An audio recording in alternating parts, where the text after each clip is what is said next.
if you think about it, in the word multi and meter, okay, meter means to measure. So what do you think multimeter means? We can measure more than one thing. Exactly. In the old days, we had to have 3 meters to do the job of 1 multimeter.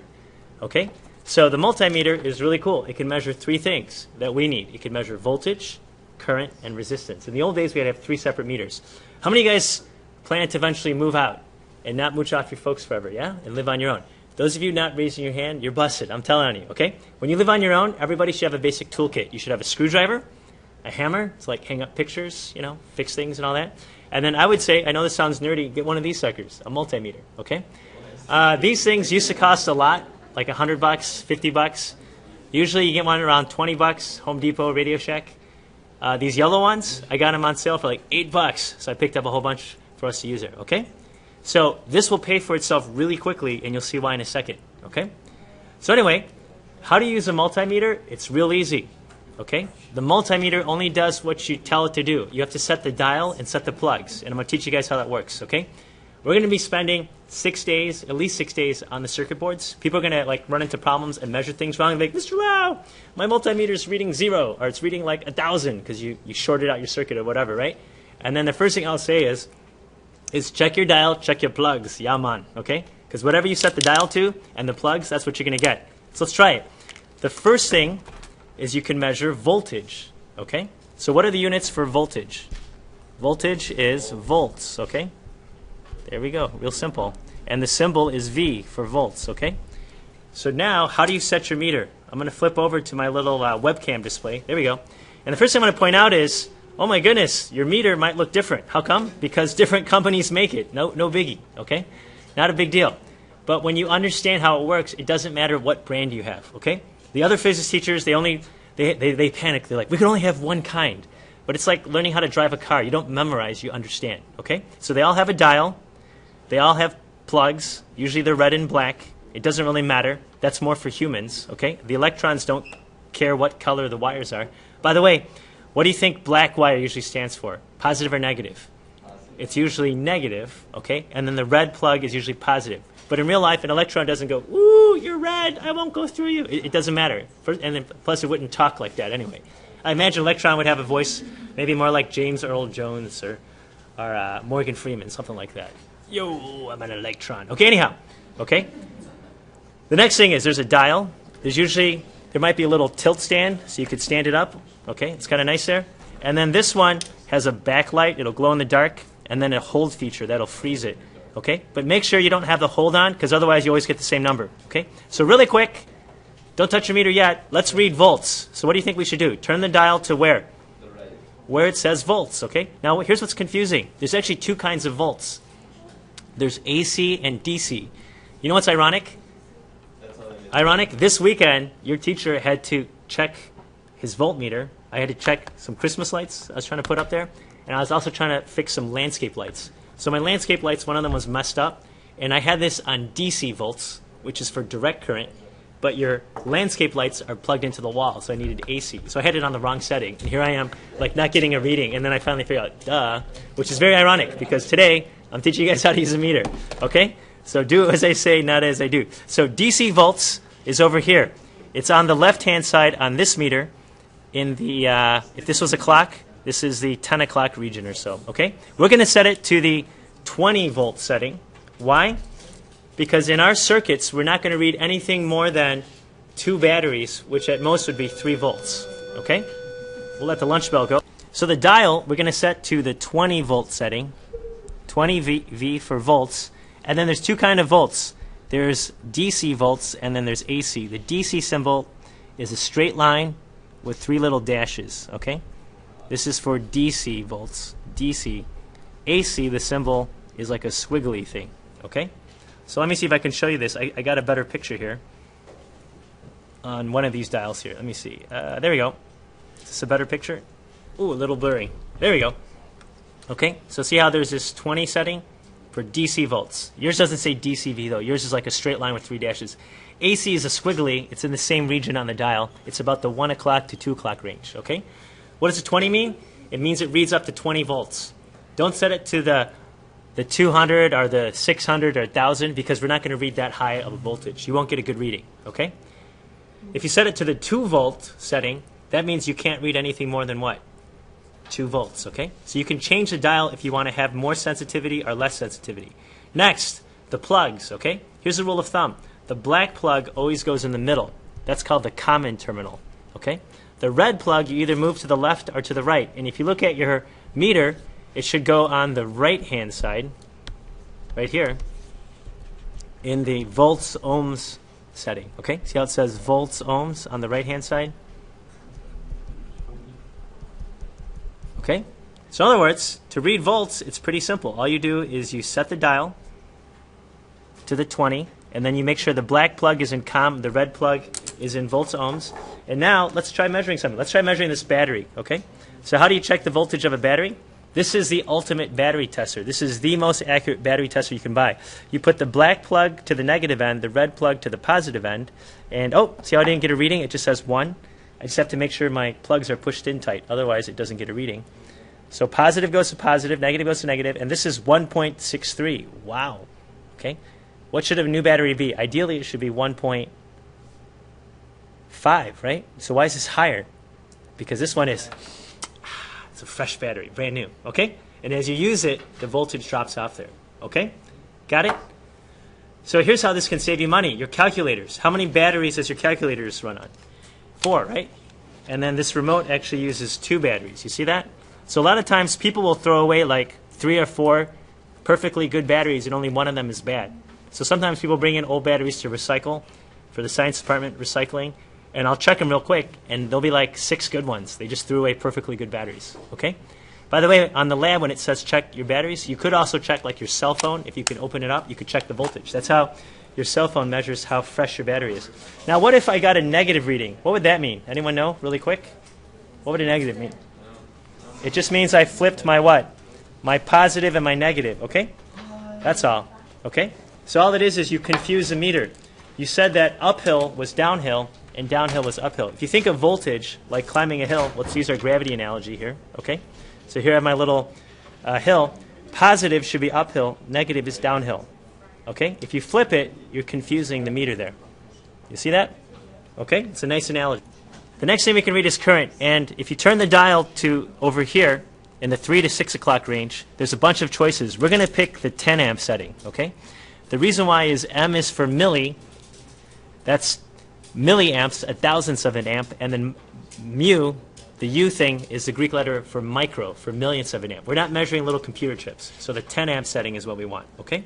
So on our chart, let's go ahead and fill that in, okay? Current is measured in amps. A is a symbol for amps. The dial is going to go to the 10 amp setting. There we go, last lunch bell. And it's, there we go, 10 amps. It's DC amps. And now the red plug. What do you think? Should the red plug stay on the right, or do we need to move it? Okay, looks like we're going to have to move it to the left-hand side into the 10 amps or 10 amps DC, depending on what's on your meter, okay? So in other words, the red plug is going to have to be moved over to the right-hand side. Or sorry, to the left-hand side. I'm like disorientated here. To the left-hand side there. Okay, you literally have to pull the plug out and move it to the other side. Why? Because it's literally a different circuit inside the meter. You turn the dial to the 10 amp setting, you pull out this red plug, and it has to go over here on the left in order for you to get a reading. Okay?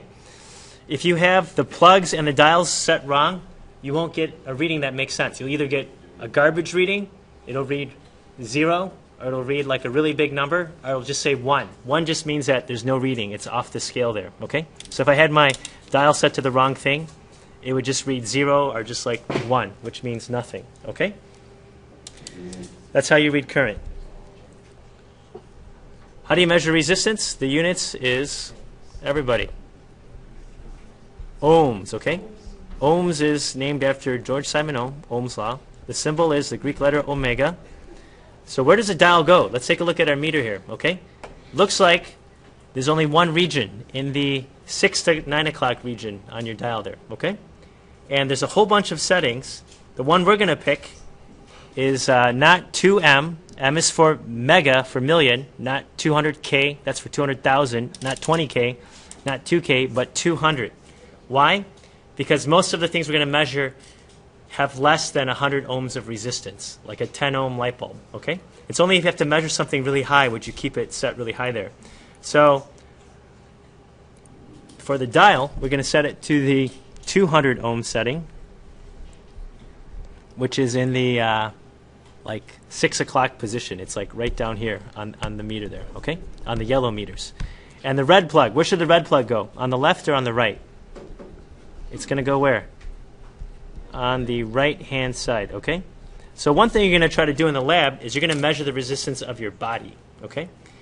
And I'll just demonstrate that really quick so that when you do it, you won't have problems. So again, the dial has to go in the ohm section. The red plug can't go in 10 amps. That doesn't make sense. You have to pull it out and push it in tight. Make sure you push it in tight. There we go. Into the volts ohm setting there, okay? Then you want to go ahead and grab the probes and hold it with your hand to try to get a reading, okay? Now notice, when I do that, it just says 1. What does that mean? I'm only 1 ohm? No, it just means that I'm off the scale. I'm more than 200 ohms. Let's see if I'm more than 2,000. I am. 20,000, 200,000, 2 million, okay? So most of you guys, you're going to have to use it, there we go, on the highest setting, okay? And I'm going to hold this, and notice it fluctuates. So if I hit the hold button, it'll freeze it. And that's because the human body is not, you're not like a piece of wire. Your body's complicated. So I just had a bunch of potato chips and like sandwich for lunch. So I got more salt in my body, and as my stomach digests, my body chemistry changes, my resistance changes. Also depends on your grip there. If you have a loose grip versus good contact, the resistance will change. But anyways, I'm about 1.131. M is for million. So I'm about 1.13 million ohms. 1.13 times 10 to the 6. You see that? Most of you will have a resistance that's either a couple 100,000 to a couple million ohms. If I didn't get a reading, it would be over 2 million. It would be 2 mega ohms plus would be the reading for my body. Now what if I got my hands wet? There's a part of the lab that says wet your fingers. Don't spit on your hands. That's gross. Some people do that. I'm like, ew, nasty. Okay? You can wet your hands in this, with the sink back there. What's your resistance going to have on your skin? What's it going to do? It'll probably go what? Go down. And that's why electrical incidents are very dangerous, because it's not the water itself, it's the ions that conduct, okay? Last thing, okay? Don't do this because it's really annoying, and you guys especially, because I know you're going to try it. You'll get to do it. Don't worry. That's the very first thing you get to do in the lab. There's a secret setting that the other physics teachers don't want to teach you guys. I like you guys to learn it because it's very useful, but it's really annoying. There's a secret setting called the conductivity test. You turn the dial to about the 5 o'clock position. It looks like a musical speaker. It's like a dot with these like 3 lines coming out. The red plug stays on the right-hand side on the volts ohm setting. What does it do? I'll show you. Don't do it because it's really annoying, and then you'll get to do it, okay? So this is on the volts ohm side. This is in COM for common. The dial goes over here to this little speaker, okay? Now check it out. This is called the conductivity test. What it tells you is if you have contact. Listen. Guys hear that? That means there's contact between these 2 points. Don't do it. Now here's why this is useful. Here's why it's useful. Okay?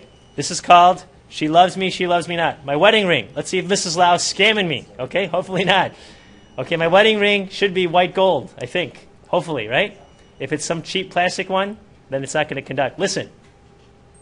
Whoo! She loves me. Yay! Okay? So you can check your jewelry. Now really quick, some of you, your jewelry will not conduct. It doesn't mean your grandma doesn't love you or whatever. It's because a lot of metals are coated to prevent corrosion, okay? How's this useful? Let me show you really quick, okay? And then we'll set you guys loose. Light bulb. How can you tell if a light bulb's burned out? Later on during lab, a bunch of people are like, Mr. Lau, my light bulb's burned out, and they want to switch me. And they're going to throw away a perfectly good light bulb. Really quick, it's real easy. All light bulbs have 2 connections. Where are they? The filament, the wire, is wired to the what? Side, and to the what? To the bottom. So listen, okay? There we go. It's a good light bulb, right? If it was burned out, you could shake it to try to listen for that filament, but this one's too small. It wouldn't beep there, okay? Another thing you can check, on your circuit boards later on, you could check the connections by touching and probing different points, or if you have a bad wire. A lot of people don't realize this, but the wires sometimes break in the middle, and you can't tell. You can't see it. So the way you can check is, you can check if the wire's any good by using the conductivity tester. If you just touch each end, and it beeps, you're in good shape. You see that? So the conductivity test is super useful. So before we set you loose, one last thing, okay? And that is, there are only two ways that you can hook up a meter properly. It's either hooked up what we call in series or in parallel. An ammeter must be hooked up in series. Otherwise, you don't get a reading. You short out the circuit, the light bulbs go off, and you get a very high garbage reading. And that's because an ammeter has a circuit that has a very low resistance, so the current can flow through. It's like water going through a circuit. So an ammeter must be connected in series. What does that mean?